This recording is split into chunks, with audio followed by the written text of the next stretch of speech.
মীরা, এই 5 নম্বর কলোনির মেয়ে এসব রান্না করে ফেললো।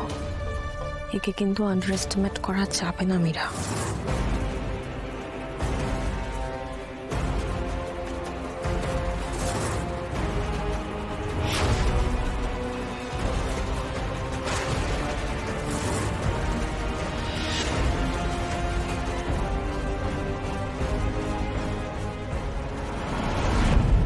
অদ্ভুত ব্যবহার করতেন কেন উনি? মাঝে মাঝে ওনার যে কি হয় কিছুই বুঝে উঠতে পারি না আমি। যদি শরীর খারাপ হয়েও থাকে কিছু তো খুলেও বলছেন না। হয়তো আমার টেনশন হবে বলেই বলছেন না, তবু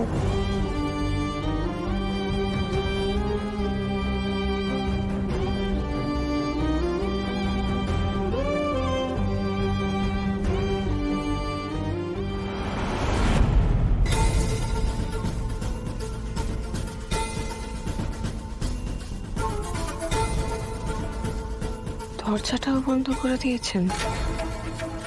কি হলো ওনার? মা, খাবারটা দুর্দান্ত হয়েছে, তুমি প্লিজ একবার টেস্ট করো। অর্ক, আমি পরে খাবো। হ্যাঁ, মা প্লিজ রিকোয়েস্ট করছি, একবার তো ট্রাই করো। জোর করো না অর্ক, আগে গেস্টদের খাওয়া হয়ে যাক, তারপর আমি খাবো। আচ্ছা ঠিক আছে, আমি বলছি তো একবার প্লিজ ট্রাই করো, প্লিজ প্লিজ প্লিজ প্লিজ।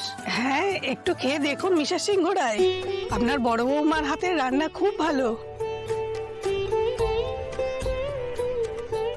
এই না, আচ্ছা তুমি আমাকে দাও।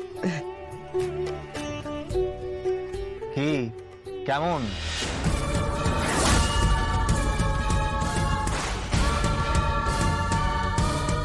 সত্যি সত্যি খুব ভালো হয়েছে। ইনফ্যাক্ট ভালো বললেও কম বলা হবে। আর আমিও বলতে চাইছিলাম যে ঠিক এই রকম রান্না আমি এই বাড়িতে আগেও খেয়েছিলাম। হ্যাঁ হ্যাঁ, নিশ্চয়ই তুমি তো চিনবেই, আমারই তো বানানো রেসিপি তুমি কতবার খেয়েছো। আমি অপর্ণাকে বলেছিলাম আর কি রেসিপিটা এইভাবে বানাতে, কিন্তু ও যে এত ভালো বানাবে সেটা আমি বুঝতে পারিনি। মানেটা কি? মাদার ইন ল আবার ওকে কখন রান্না শেখালেন? এই তো একটু আগে বললো ইন্টারনেট থেকে শিখেছে। মানছি ব্যাপারটা আমার কাছেও ক্লিয়ার নয়, কিন্তু কিছু তো একটা ব্যাপার আছে। না, আমারই কোনো ভুল হচ্ছে।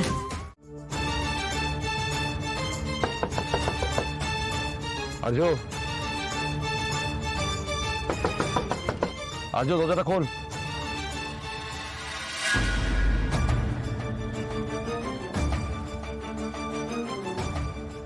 আমি এত ডাকলাম, সাড়া দিলেন না, দরজাও খুললেন না। আর কিঙ্কর স্যার, যে কিনা আপনার বন্ধু, উনি একবার ডাকলেন আর আপনি দরজা খুলে দিলেন। তখন আর আপনার একা থাকা দরকার হলো না। আপনি আমাকে এইভাবে ফিরিয়ে দিলেন স্যার, কেন? আপনি কি কোনো কারণে আমার উপর বিরক্ত হয়ে আছেন? কি করেছি আমি? আমার অপরাধটা কি? শেষ, কোথায় যাচ্ছ? ওই একটু বাগানের দিকে যাচ্ছিলাম আমি। বাগানে? বাগানে কেন যাচ্ছ? কি হয়েছে অপর্ণা? আর্যদা তোমায় কিছু বলেছে? না, উনি আমায় কিছু কেন বলতে যাবেন? শেষ, আজ তোমার আনন্দ করার দিন। আর তুমি, আরে বাবা, এত ভালো রান্না করেছো, এত প্রশংসা করেছো সবাই। Give me 5।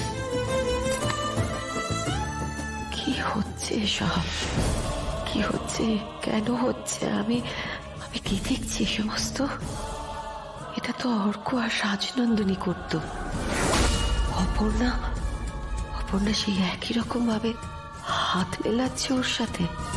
আর আজ এরকম রান্নাই বা ও করলো কি করে?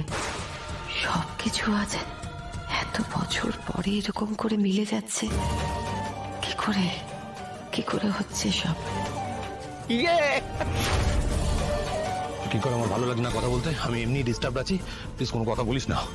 আমাকে কথা বলতে বারণ করলে কি সবকিছু স্বাভাবিক হয়ে যাবে? হ্যাঁ, কিছু হবে আরে বলছি না ভালো লাগছে না। ভালো রাখার কথাও নয়, ভালো খারাপের ঊর্ধ্বে চলে যাচ্ছে সবকিছু। তুই বুঝতে পারছিস মনে হচ্ছে না কিছু একটা অস্বাভাবিক কিছু করছে, মানে তুই কি বোঝার চেষ্টা করছিস আমি যে ভয়টা পাচ্ছিলাম সামথিং ইজ রং, কিছু একটা ঘটছে, তুই বুঝতে পারছিস? তুই বোঝার চেষ্টা কর, হয়তো কিছুই ঘটছে না, সবকিছু আমার মাথার মধ্যে ঘুরছে, বেশি চিন্তা করছে বলে ঘটছে, এমন তো হতে পারে। কিচ্ছু হচ্ছে না বাস্তবে। তুই ভাবছিস, আর তুই যেটা বুঝছিস তুই একা না, আমরাও কিন্তু বুঝতে পারছি। আরে আমি এই ভয় পেয়ে পাচ্ছিলাম। ভয় দেখাস না, সারা চুপ কর, চুপ কর, চুপ কর, চুপ কর। তোকে ভাবতে হবে, এবার খুঁজতে হবে, জানিস তো, খুঁজতে হবে আমাকে খোঁজ রাখতে হবে, খোঁজ। হ্যাঁ, দেখতে হবে। আচ্ছা, তাহলে অপর্ণা হতে পারে অপর্ণা তোকে যদি হঠাৎ করে কেউ তোকে পাঠায়, আমাকে ভয় দেখাবার জন্য এটা হতে পারে। তুই তো ম্যাচিউর মানুষ, এই কথাটা তোর মাথায় আসছে কি করে? আমরা বুঝতে পারিনি হতে পারে, যা কিছু ঘটছে তার যে কোনো রকম কারণ থাকতে পারে। আচ্ছা, যদি একবার ঘটতো মানতাম, একবার ঘটতো কোইন্সিডেন্স, দুবার ঘটতো কাজটা মেনে নিতাম, কিন্তু বারবার যখন ঘটছে মা তাই বলে অপর্ণা, জল কোনো থেকে ঘোরাতে পারে, তাই বলে অপর্ণা তো মেনে নিতে হয়তো কষ্ট হতে পারে, তুমি ভাবতে হবে বিষয়টা। ঘটনা এমনি ঘটছে না, কিচ্ছু হচ্ছে না, কিচ্ছু হচ্ছে না, আমরা ভেবে নিচ্ছি কিচ্ছু না, কিচ্ছু না। তুই মান না মান, মেয়েটা আসার পর থেকে সবকিছু কোথাও বাধা পড়ে গেছে, ওদের আবার সামনে চলে আসছে। আমি বারবার বলছি না তোর সঙ্গে অপর্ণার যোগাযোগটা ঠিক হয়নি, একদম। এই কথাটা মুখে আনবি না, আমি এই কথাটা শুনতে চাই না। কেন? এই কথাটা শুনতে চাই না। আমি কাকে বলবো তাহলে? তোকে ছাড়া কার সঙ্গে শেয়ার করবো আমি? কার সঙ্গে বল, কার সঙ্গে করবো শেয়ার? আমি সব কথা শুনবো, কিন্তু এই কথাটা আমি শুনবো না, এটা ভালো করে মাথায় ঢুকিয়ে নি। শেয়ার তুমি মতো ওই কথাটা মাথায় ঢুকিয়ে নি ভালো করে।